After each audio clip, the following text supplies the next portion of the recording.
నారాయణం నమస్కృత్య నరం చైవ నరోత్తమం దేవీం సరస్వతీం వ్యాసం తతో జయముదీరయేత్. హరి ఓం.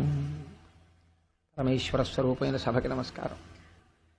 జగన్మాత అయినటువంటి లక్ష్మీదేవి యొక్క ఆవిర్భావము, తదనంతరము ఆమె శ్రీమన్నారాయణుడితో కళ్యాణము జరిగినటువంటి ఆ సందర్భాన్ని మీకు విజ్ఞాపన చేసి ఉన్నాను. ఆ తల్లి అపాంగైహి అని, ఆ అమ్మవారి యొక్క క్రీగంటి చూపు ఎంతగా ఉద్ధరించగలదు అన్న దాని గురించి కూడా మీకు వివరణ చేసి ఉన్నాను.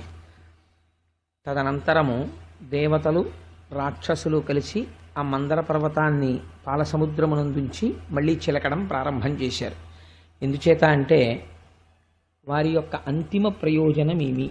ఆ క్షీరసాగర మథనానికి అంటే అమృతం ఆవిర్భవించాలి. అమృతం దొరికేంత వరకు క్షీరసాగర మథనం నడుస్తూ ఉండాలి. అందుకని ఆ క్షీరసాగర మథనాన్ని ఇంకా నడిపిస్తూ వచ్చారు. జరుగుతుండగా ప్రతిసారి ఉన్నటువంటి వ్యవధానము కన్నా ఈసారి ఎక్కువసేపు చిలకవలసి వచ్చింది.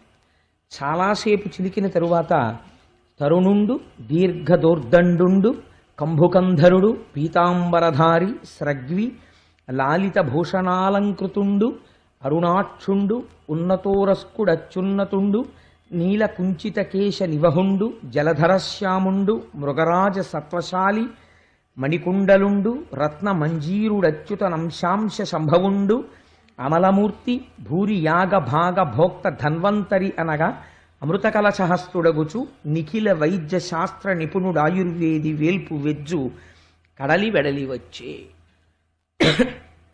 అందులోంచి శ్రీ మహావిష్ణువు యొక్క అంశ కలిగినటువంటి వాడు, పీతాంబరధారి అంటే పచ్చని పట్టువస్త్రమును ధరించి ఉన్నటువంటి వాడు, కంబుకంఠుడు శంఖచక్ర కథాపద్మములను ధరించి ఉన్నటువంటి వాడు, అటువంటి ఒక మహాపురుషుడు ఆ క్షీరసాగర మథనం జరుగుతుండగా ఆ పాలసముద్రంలోంచి ఆవిర్భవించాడు. ఆయనని ధన్వంతరి అని పిలుస్తారు. ఆయన ఆయుర్వేద శాస్త్రమునందు వైద్య శాస్త్రమునకంతటికీ కూడా ఆయన అధిదేవత.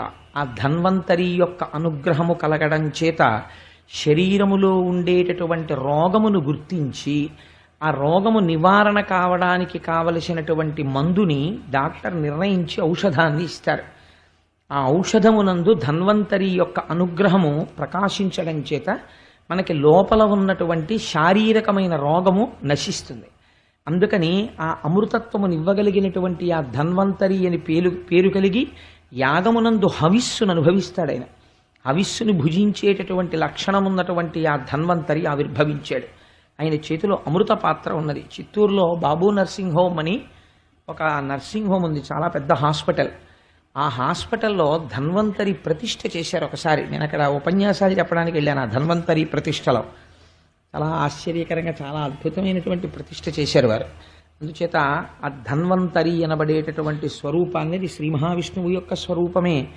ఆ ధన్వంతరి స్వరూపం వచ్చి ఆ అమృత పాత్రని చేత పట్టుకుని వచ్చింది. ఇప్పటి వరకు బాగానే ఉన్నారు, క్రమశిక్షణతో పాలసముద్రాన్ని చిలుకుతున్నారు.